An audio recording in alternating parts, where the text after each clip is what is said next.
2020 के बाद से ऐसा लगता है जैसे चैन सी जीती दुनिया को किसी की नजर लग गई है। एक तरफ विज्ञान और तकनीक लगातार आगे बढ़ रही है, नई नई सुविधाएं हमारी जीवन को आसान बना रही है, तो दूसरी तरफ बीमारियां भी लगातार अपना असर दिखा रही है। कोरोना के बाद लोगों में वायरस और संक्रमण को लेकर डर पहले से ज्यादा बढ़ गया है। अब देश की राजधानी दिल्ली और एनसीआर में H1N1 यानी स्वाइन फ्लू के बढ़ते मामलों ने चिंता बढ़ा दी है। दिल्ली एनसीआर के अस्पतालों में इन दिनों फ्लू जैसी लक्षणों वाले मरीजों की संख्या बढ़ रही है।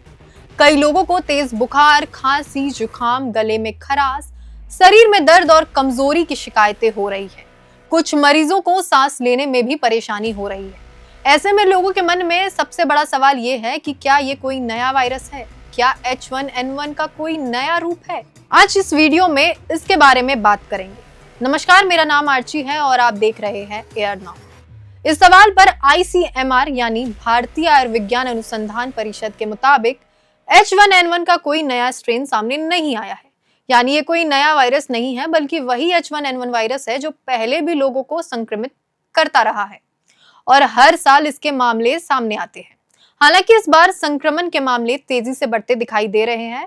इसके पीछे कई वजह मानी जा रही है। मौसम में बदलाव, अचानक गर्मी और बारिश के बीच तापमान का बदलना, भीड़ भाड़ वाली जगहों पर ज्यादा लोगों का मौजूद होना और शरीर की इम्यूनिटी बेस के फैलने की वजह बन सकती है। दिल्ली जैसी जगहों पर इसका खतरा इसलिए भी बढ़ता है क्योंकि यहाँ लाखों लोग रोजाना बस, मेट्रो, ट्रेन और दूसरे सार्वजनिक साधनों से सफर करते हैं।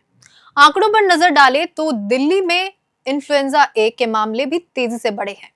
कुछ हफ्ते पहले जहां मामले करीब 1700 के आसपास थे, वहीं अब यह संख्या 2300 के पार पहुंच गई है। यानी मामलों में साफ बढ़ोतरी देखी जा रही है। हालांकि इसका मतलब ये नहीं कि हर बुखार या खांसी H1N1 ही है। डॉक्टरों के मुताबिक सामान्य वायरल इन्फेक्शन और स्वाइन फ्लू के शुरुआती लक्षण काफी हद तक एक जैसे हो सकते हैं। तेज बुखार, खांसी, शरीर में दर्द, सिर दर्द, थकान और कमजोरी जैसी शिकायतें दोनों में हो सकती है। यही वजह है कि केवल लक्षण देखकर ये तय कर लेना कि किसी व्यक्ति को H1N1 है, ये सही नहीं है। जरूरत पड़ने पर डॉक्टर जांच की सलाह दे सकते हैं। खासकर बच्चों, बुजुर्गों और पहले से किसी बीमारी से जूझ रहे लोगों को फ्लू जैसे लक्षणों को लेकर ज्यादा सावधान रहने की जरूरत है।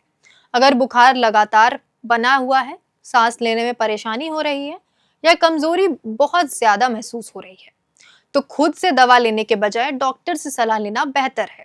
अब सवाल आता है कि क्या इससे बचने के लिए कोई वैक्सीन मौजूद है? जवाब है हाँ। फ्लू की वैक्सीन हर साल अपडेट की जाती है ताकि उस समय फैल रहे वायरस के प्रमुख रूपों से बचाव में मदद मिल सके। वैक्सीन संक्रमण को हर स्थिति में पूरी तरह रोक दे यह जरूरी नहीं है, लेकिन यह बीमारी के गंभीर होने के खतरे को कम करने में मदद कर सकती है। इसके अलावा बचाव के लिए कुछ छोटी छोटी सावधानियां भी काफी काम आ सकती हैं। हाथों को नियमित रूप से साबुन से धोना, खांसते या छींकते समय मुंह और नाक को ढकना, बीमार होने पर भीड़ भाड़ वाली जगहों से दूरी बनाना और पर्याप्त आराम करना जरूरी है। बिना जरूरत संक्रमित व्यक्ति के बहुत करीब जाने से भी बचना चाहिए। फिलहाल सबसे जरूरी बात यही है कि H1N1 को लेकर घबराने की जरूरत नहीं है, लेकिन लापरवाही भी नहीं करनी चाहिए। हर बुखार को स्वाइन फ्लू समझना गलत है और हर लक्षण को नजरअंदाज करना भी। इसलिए लक्षण दिखें तो समय पर डॉक्टरों की सलाह जरूर लें। जरूरत हो तो जांच कराएं और साफ सफाई के साथ जरूरी सावधानियां बरतें। सतर्क रहना ही इस समय सबसे बेहतर बचाव है। फिलहाल इस वीडियो में इतना ही।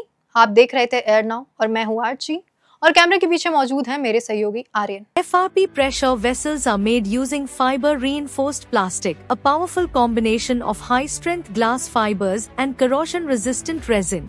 At Duraplast, we manufacture these vessels using advanced filament winding technology. Layer by layer, resin-coated glass fibers are precisely wound over a rotating mold, creating a structure that is lightweight, high strength, and built to handle pressure. The result? Superior corrosion resistance, longer lifespan, lower maintenance costs for industries that demand performance without compromise. For customized FRP pressure vessel solutions,